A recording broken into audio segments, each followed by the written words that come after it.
Welcome Matters With. I'm your host, CBSPhillipBrian. Today we're here to discuss Trek Matters with you. Star Trek Picard, Season 3, Episodes 1 and 2. There will be spoilers. If you are only here for Episode 2, please jump to here. All right, let's go. Beverly Crusher, after 25 years in universe of not seeing her, is in a firefight.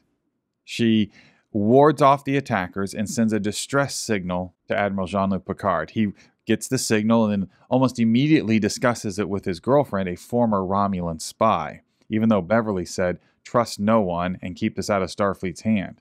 So once he speaks to Laris about it, he then turns to semi-retired Captain Riker, who wants to go on an old-fashioned road trip. They devise a plot. They're going to do a surprise inspection on the Titan. Captain Shaw does not appreciate the surprise inspection by Admiral Picard and Captain Riker. His first officer, 7 of 9, who he demands be referred to as Commander Hansen and not 7.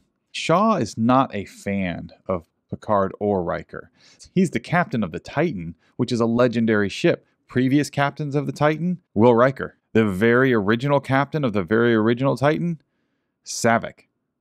So there's a lot of honor that comes with being captain of the Titan. So I don't know what he's all in a bunch about. All right, I have notes. Notes, something I never took while in high school or college, but I take now while watching Star Trek. Yes. Watching Shaw be rude to Picard and Riker doesn't set well with 7. The arrogance. He has a next level arrogance. Again, I think it's more jealousy based that Shaw has toward Picard and Riker is rather epic. Now let's go to Metalis Prime and Raffi. This is our B plot for the episode. It's actually the B plot for both episodes. We'll get back to that. She's trying to find out who's going to commit a terrorist attack against the Federation and avert it. She's making a drug deal, and this scene is rocky. It's almost bad, but it does set up what we need to know about where Raffi is in this series and what role she's going to play. They did a lot of telling and not enough showing. They hung signs on everything. I didn't care for this scene, but it gets the job done. All right. Now, Raffi's handler, this off-screen person that she's taking orders from that we neither see nor hear, is obviously Worf. As the viewer, I knew it was Worf instantly. It's the worst case. It's the second worst kept secret of these first 2 episodes. We haven't seen or heard Worf at this point, but it was obvious on my first viewing, that's Worf. You could hear his tone. You could hear Worf's voice just in the words on the screen because you cannot see or hear him, but that is the way Worf speaks. You are a warrior. He says those words, he types, articulates those words. It appears on her screen because he's an off-screen character at this point. She's talking to him, taking orders, arguing with him. Clearly it's Worf. Second worst kept secret of the first 2 episodes. Moving on. Note. The statue of Captain Rachel Garrett, nice touch. Nice touch. Despite all of Raffi's efforts, valiant efforts, she's unable to stop this terrorist attack. That's going to weigh on her. Raffi's not been one to deal with stress well thus far in this series. Let's get back to the Titan. Riker and Picard reach where Beverly is. Now, there's a lot of drama about how they get there, but 7 does the right thing and is extra awesome while doing it. Once they reach the Helios, they find Beverly in a medical stasis under the care of someone she cares deeply about, her son. And it's not Wesley. His name is Jack.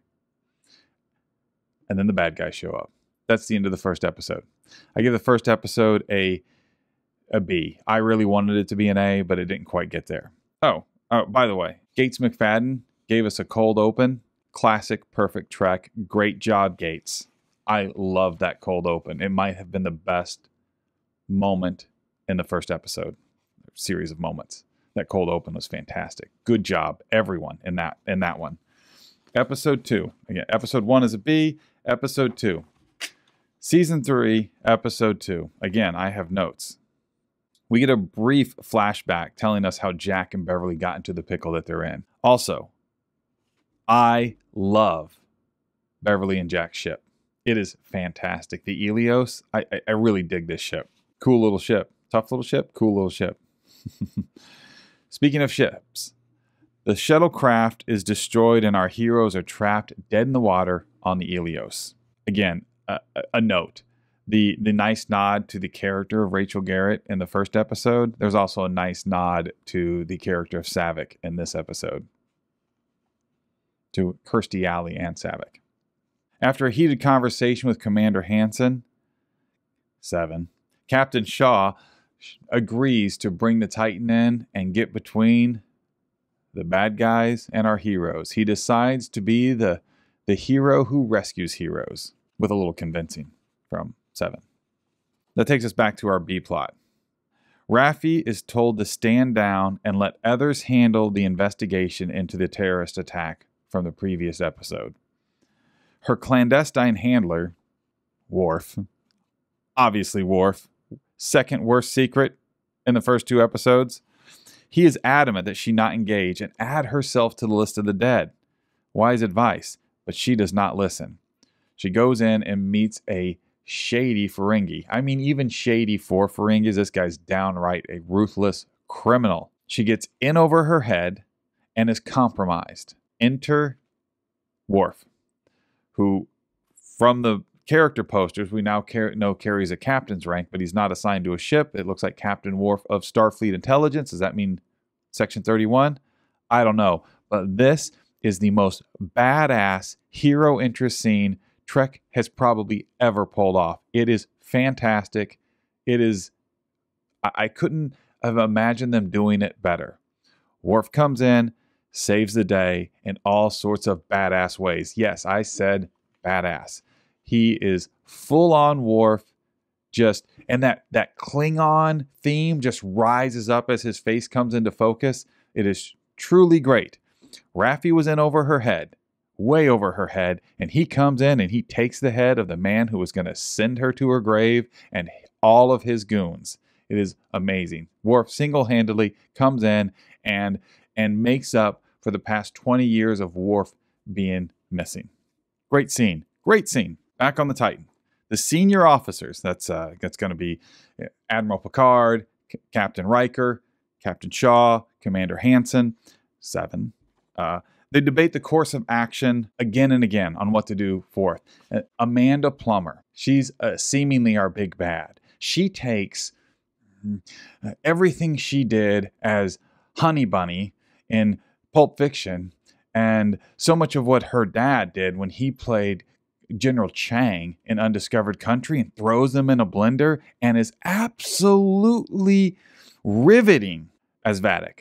She wants Jack Crusher, Beverly's son, Jean-Luc's son. We learn, this is the worst kept secret, that Jack is Jean-Luc's son. So that's not going to happen. So with that knowledge, Captain Shaw finally acquiesces and they bolt. The Shrike in pursuit into a nebula. That's where we are at the end of episode 2. Now, let's discuss the creative choice elephants. The creative choice elephants in the room. Wrath of Khan. Search for Spock. The Undiscovered Country. There are an amazing amount of callbacks to those movies, those films. Season 2 of Picard had a lot of callbacks to The Voyage Home. This, Wrath of Khan, Search for Spock, Undiscovered Country, you can tell we're heavily influential in the storytelling that we're getting here. Very much so. If that annoys you, I don't think this season is going to impress you. If you're unfamiliar with the adventures of the Enterprise refit / Enterprise A from the Star Trek films of the 80s and early 90s, 1991 was Undiscovered Country, then you won't even be aware of all these callbacks. If you're okay with all these callbacks, then you'll probably like this. Probably like it a lot. I'm mostly okay with the callbacks. I give episode 2 a B. And that's where I put the series right now. The acting is a little bit uneven. and it can be frustrating. The dialogue can be a bit trite, and that's a bit frustrating. And those moments crack the story. However, Jonathan Frakes is phenomenal as Riker in this. Just fantastic as Riker. Patrick Stewart is doing a good job as Admiral Picard, but he does not command the screen or the room the way he once did, and that's just the reality of the situation. But Frakes does a lot to make up for it, and Jeri Ryan as Seven, Commander Hansen, is captivating. Sidebar. 7 of 9 was a 10 in the 90s, and she's a 10 today. She has never been more engaging, charismatic, or in full command of everything around her. I am incredibly impressed with Jeri Ryan thus far. This is the best work she's ever done on Trek. Fantastic. Really love it. 7 has become a character I thought of as a B character, and I think that she could have an entire series built around her. And speaking of which, we need more 7. 7 was great. Also, we need more of is Worf. Because another character that could have a series built around him is Worf. There is a reason that Michael Dorn as Worf has spent more hours on screen in the Trekverse live action than anyone else. More than Shatner. More than Frakes. More than even Stewart. He owns the most hours on screen in character out of anyone, and it's not even close. Yeah, more than Shatner, Frakes, Nimoy, Stewart, any of them. And there's a reason why. So more Worf, more 7, and Riker. Man, Frakes, he's doing such a good job of this. And here's another one. Todd Stashwick as Captain Shaw, the current captain of the Titan. He has got moments in here that are just amazing. He's just everything about him you love to dislike. But there's a layer to him that I don't think we've quite seen yet, but I bet we get there. And I bet I don't know what's going to happen, but I bet we get there and we start to like him shortly before he's gone. I don't think this captain's making it to the end of the season. Just my hunch. I don't know anything. I haven't seen beyond episode 2.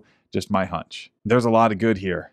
Overall, I'm going with a B because there's some cracks in it places. Again, uneven acting by several of the actors and some trite dialogue. Telling instead of showing.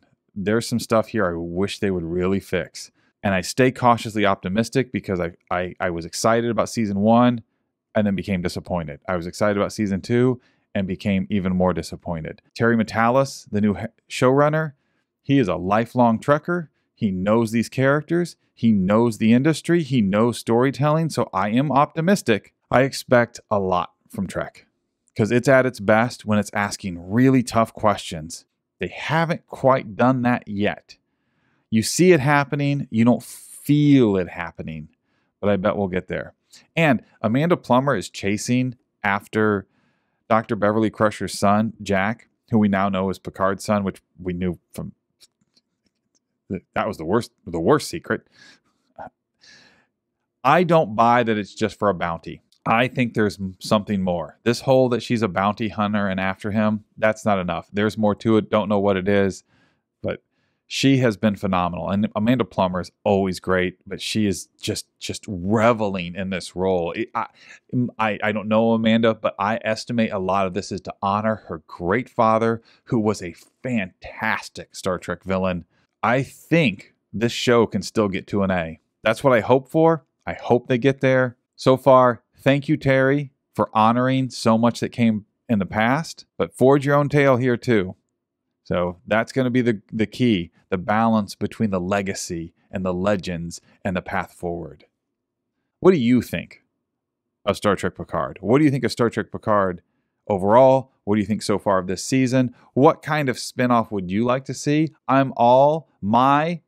Is a series, either one of two. Either a series called Star Trek Titan, where you focus on the Titan and we get a new captain. A new captain. Or a series that focuses on Worf over in Starfleet Intelligence. But again, 7 and Worf. More 7, more Worf.